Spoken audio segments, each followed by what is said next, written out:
महिलाओं के खिलाफ बढ़ते अपराधों पर लगातार विवादों में घिरी यूपी की अखिलेश सरकार पर चौतरफा हमले तेज हो गए हैं।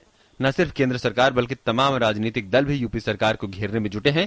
केंद्रीय गृह मंत्रालय ने उत्तर प्रदेश में बलात्कार और हत्या की घटनाओं को लेकर चिंता का इजहार करते हुए अखिलेश सरकार से कहा है कि वो राज्य में कानून व्यवस्था की स्थिति सुधारने के लिए फौरन कार्रवाई करे। गृह राज्य मंत्री किरण रिजिजू ने अखिलेश के उस बयान की भी कड़ी आलोचना की जिसमें उन्होंने मीडिया पर दोष मढ़ा था। एक भी घटना क्यों होना चाहिए, इसलिए कम हुआ है ज्यादा हुआ है उसकी बात नहीं है। सवाल ये उठता है कि इस तरह का घटनाएं क्यों होते हैं और रोकने में क्यों नाकाम है।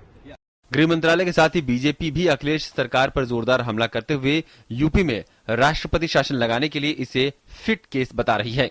उत्तर प्रदेश में वहां की सरकार को प्रशासनिक कड़ाई के आधार पर वहां जिस प्रकार की घटनाएं घटित हो रही हैं उसको नियंत्रित करना चाहिए। It's really sad that Uttar Pradesh, the largest state in the country, gives a very different picture. BJP के तमाम सहयोगी भी इस मामले में यूपी सरकार को निशाने पर ले रहे हैं। अभी हम गए थे, बदायूं गए थे और बहुत में जो रिपोर्ट दिया है उसमें कोई एक्शन नहीं दे दिए हैं हमने।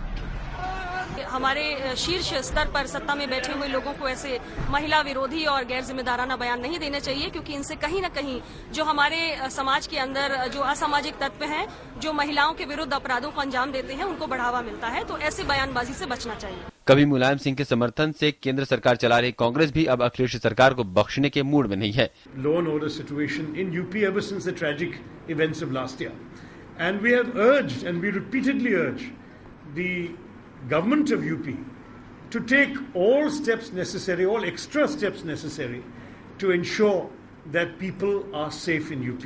Reading day after day new reports. देश में तो अखिलेश सरकार निशाने पर है ही, विदेशों में भी प्रदेश के हालात पर चिंता जताई जा रही है। संयुक्त राष्ट्र के साथ ही अमेरिका ने महिलाओं के खिलाफ अत्याचार को डरावना करार दिया है। संयुक्त राष्ट्र के महासचिव बान की मून ने इन घटनाओं पर चिंता तो जताई ही, साथ ही बलात्कार को नौजवान लड़कों की गलती बताने वाले मुलायम सिंह यादव के बयान को ठुकराने की अपील तक की। मून ने अपने बयान में कहा, मैं खास तौर पर हैरान हूं भारत में उन 2 नाबालिग लड़कियों के बलात्कार और हत्या से जो सिर्फ इस वजह से घर से बाहर निकली थी क्योंकि उनके घर में शौचालय नहीं था। हमें लड़के तो लड़के हैं, उनसे गलती हो जाती है जैसे विनाशकारी और टाल देने वाले बयानों को ठुकराना होगा। उधर अमेरिकी विदेश विभाग की उप प्रवक्ता मैरी हर्फ ने कहा, भारत में बहुत से लोगों की तरह हम भी यौन हिंसा और हत्याओं की खबरों से भयभीत हैं। इस कठिन समय में हमारी संवेदनाएं पीड़ित परिवारों के साथ हैं। हम ऐसी घटनाओं से प्रभावित लोगों को सुरक्षा देने और महिला हिंसा रोकने के लिए काम करने वाले व्यक्तियों, सरकारी अधिकारियों और नागरिक समाज के समूहों की भूमिका की सराहना करते हैं। जाहिर है, महिलाओं के खिलाफ हो रहे इन अपराधों से न केवल यूपी में सुरक्षा व्यवस्था पर सवाल खड़े हो रहे हैं, बल्कि विदेशों में भारत की छवि पर कालिख लग रही है।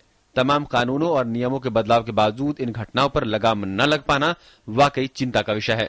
शैलेंद्र मिश्र के साथ news night desk, DD news.